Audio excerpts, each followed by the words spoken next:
Masih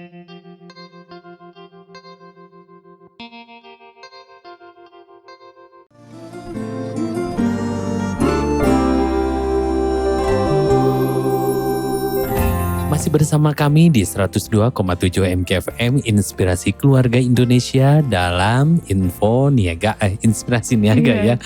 Saya juga lupa ingat karena dulu acara ini Info Niaga, sekarang Inspirasi Niaga. Dan itu ada yang mau ditanyakan ke Pak Abdurrahman? Iya, Masya Allah ya, beliau di sini juga sudah dari bulan Juli ya Pak ya. Juli ya tadi.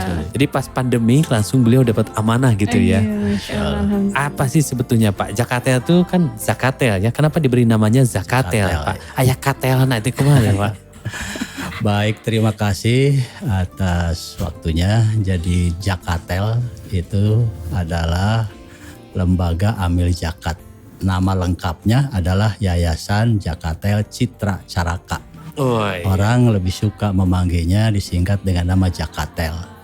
Kenapa ada zakat dan tel? Jadi zakat tentunya Lembaga Amil Zakat, Infak, Sodaqoh dan Wakaf. Karena ada telnya singkatan dari telekomunikasi. Karena para pendirinya bulan Juli tahun 2011 itu terdiri dari mantan direksi Telkom semuanya. Ada 11 para pendiri itu. Jadi mantan direksi Telkom mendirikan Yayasan Zakatel Citra Caraka tahun 2011. Jadi kalau ditarik sekarang ke 2021 maka 9 tahun ya. Ya udah 10 tahun. Udah 10 tahun jadi ya. Udah 10 tahun dan insya Allah sudah 10 tahun. Kalau ditarik lagi ke bulan Ramadan maka sudah 10 kali Ramadan. 10 kali Ramadan. Seperti itu. Jadi ini inisiasi dari para dirut para direksi Telkom ya. Mantan direksi Telkom yang ingin tetap mengabdi kepada masyarakat. Ada di mana aja Pak? Apa hanya di Bandung?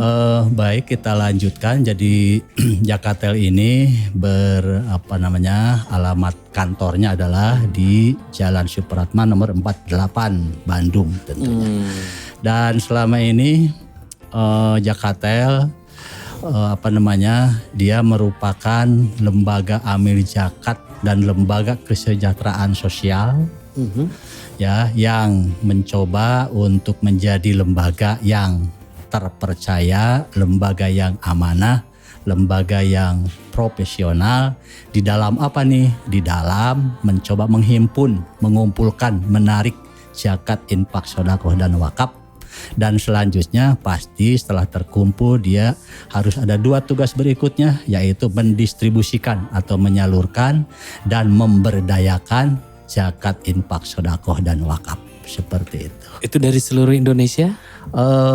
Sekarang ini kalau kita simak sampai dengan tahun 2020 yang lalu kita ini ada 63 cabang yang bekerja sama sebagai mitra, yaitu mitranya adalah Persatuan Pensiunan Telekomunikasi. Jadi kantor-kantor cabang P2Tel disingkatnya, P2Tel seluruh Indonesia, tersebar di 10 cabang di Sumatera, tersebar di 53 cabang di Jawa. Dan sementara insya Allah nanti akan merambah tahun 2021 kita akan mencoba di kawasan timur Indonesia. Iya, katanya mau nyebrang ke Papua ya. Ya insya Allah nanti ada Papua, ada NTT, NTB, ada juga nanti ke Kalimantan, Sulawesi. Insya Allah kita akan coba berkiprah untuk semakin meluaskan jaringan, semakin meluaskan, menebar kebaikan buat sesama umat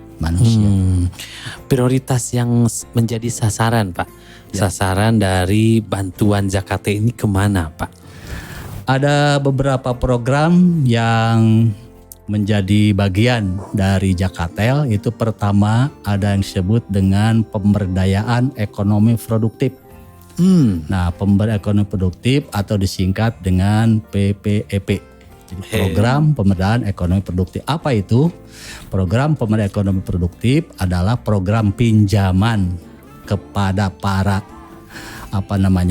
kaum duafa atau prasejahtera yang dia mempunyai usaha. Nah, modal pinjamannya berapa? 2.500.000 yang sudah punya usaha. Bagaimana cara mengembalikannya? Mengembalikannya 20 bulan dikembalikan tanpa riba. Tanpa biaya apa. Jadi pencegahan mereka tidak terjerat rentenir gitu ya. Insya Allah seperti itu. Jadi PPEP. ya, program pemberdayaan ekonomi produktif itu tersebar yang tadi itu di 63 cabang seluruh Indonesia, di bagian Sumatera dan Jawa. Sementara nanti bagian lainnya akan kita susul di program 2021 insya Allah. PPP-nya itu adalah sifatnya namanya pinjaman Qardul Hasan. Qardul Hasan, jadi pengembalian selama 20 bulan tanpa riba gitu kan. Nah, alhamdulillah itu udah berkembang, bergulir. Begitu banyak, sekarang udah kurang lebih ada 1.350 orang para peminjam, dan bergilir dan bergulir udah sampai 2.000 lebih transaksi untuk program Qardul Hasan ini. Dan kalau kita lihat dari sisi jumlah uangnya, jumlah yang ditebarkan di awal 1,5 miliar itu sekarang udah mencapai 5,5 miliar, itu bergulir terus, bergilir dan bergulir, jadi terus bergilir dan bergulir. Subhanallah, bergilir dan bergulir ya. Bergulir insya Allah itu ya programnya. Luar biasa. Kemudian program yang lainnya ada program yang kalau kita kelompokkan program Jakatel ini ada 3. Satu yang namanya empowering, yang tadi pemberdayaan ekonomi produktif, empowering, jadi pemberdayaan. Yang kedua ada yang sifatnya charity itu bantuan kemanusiaan, seperti itu. Yang ketiga ada yang bersifat yang bantuan kalau ada bencana sebagainya, jadi emergency program.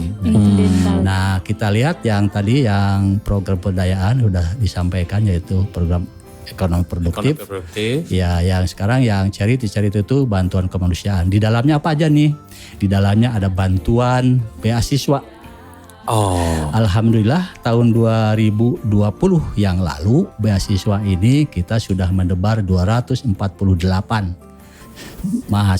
siswa dari mulai SD, SMP, SMK, mahasiswa dan akademis semuanya sudah berjumlah 248 yang sudah kita berikan beasiswa. Subhanallah. Ya, insya Allah itu. Dan di dalamnya juga ada yang bekerja sama dengan Umi Maktoum Voice, Al-Quran Braille. Al-Quran Braille.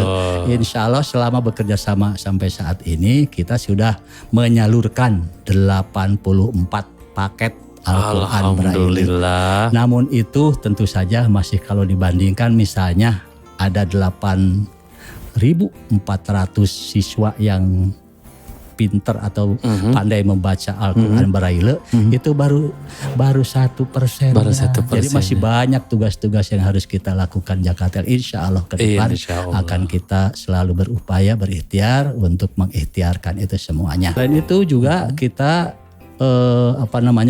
peduli lingkungan, misalnya ada pembangunan masjid sekitar, ada pembangunan madrasah, ada juga yang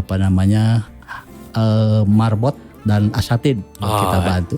Termasuk dalam masa pandemi ini juga kita melakukan penyemprotan di rumah-rumah warga, di masjid-masjid untuk ikut berpartisipasi di dalam pencegahan COVID-19. Insya Allah seperti itu. Di kala pandemi seperti ini, berarti bantuan sembako Jakarta?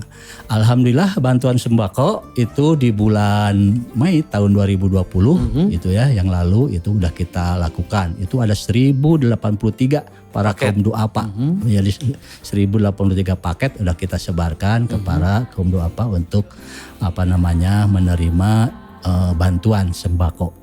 Ke wilayah yang tadi ya Pak ya? Ke wilayahnya, kebetulan wilayahnya itu di Bandung Raya masuknya. Jadi Bandung Raya. Jadi Bandung Raya itu sekitarnya, jadi ada mulai dari Cimahi, Bandung Tengah, Selatan, Utara, Barat, Timur, dan Ujung Berung dan sebagainya itu di Bandung Raya. Jadi sekitar Bandung Raya. Insya Allah mungkin ke depan akan semakin kita luaskan jangkauannya. Insya Allah. Kebanyakan ini Pak ya, yang paling banyak berarti sumber pendanaan. Yang pendapatan dari zakatnya kebanyakan dari sumbernya ada 2, satu dari para mujaki, para umum donatur ya? yang individu. Individu, baik individu yang para pensiunan Telkom, baik Ataupun karyawan Telkom, Telkom. baik yang dari umum termasuk di dalamnya seperti itu. Yang kedua adalah dari institusi ya Telkom. Misalnya kita sebut saja, dan pada kesempatan CSR. ini ya tentunya kita sampaikan terima kasih juga nih Kepada siapa nih? rekan-rekan yang semuanya, pertama dari Yayasan Pendidikan Telkom. Nah, itu juga memberikan sumbangannya atau menyalurkan, mempercayakan kepada Jakatel untuk menyalurkannya seperti itu. Yang kedua tentunya juga terima kasih ini kepada yang namanya CDC ya, CDC untuk bina lingkungan. Nah itu ya, itu juga terima kasih. Yang selanjutnya juga banyak membantu juga untuk fasilitas yang lainnya dari dana pensiun Telkom. Termasuk yang paling kita banyak mungkin kaitan dengan tadi cabangnya itu ada cabang P2Tel. Jadi terima kasih nih pada rekan-rekan pengurus P2Tel seluruh Indonesia tentunya, dan mudah-mudahan ke depan kita bisa semakin instan silaturahminya, semakin bermakna silaturahminya, semakin memberikan manfaat buat kita semuanya, insya Allah. Meskipun sebagian harus dilakukan secara daring ya Pak ya? Ya betul, kalau itu komunikasinya komunikasi jarak jauh, karena tetap harus protokol kesehatan. Itu tadi. Iya, insya Allah. Baik, sahabat MK, tentu ini sangat luar biasa bagaimana kreativitas ataupun semangat untuk berbagi, untuk bermanfaat yang dilakukan oleh para pensiunan Telkom. Salah satunya dengan membentuk ya tadi Jakatel, sehingga tetap berdaya, tetap produktif, dan tetap bermanfaat. Dan yang lebih membanggakan lagi dan membahagiakan lagi, Jakatel ini juga punya perhatian terhadap program wakaf Al-Quran Braille. Terbukti tadi lebih dari 80 set Al-Quran Braille melalui Jakatel sudah tersebar ke para insan tunanetra di seluruh Indonesia, hasil kerjasama dengan Umi Maktoum Voice tentunya. Sahabat MK, jika sahabat MK ingin ingin lebih mengetahui bagaimana Jakatel lebih dalam lagi, tentunya tetap bersama kami di 102,7 MKFM Inspirasi Keluarga Indonesia. Insya Allah kita akan kembali setelah informasi dari relasi kami berikut ini.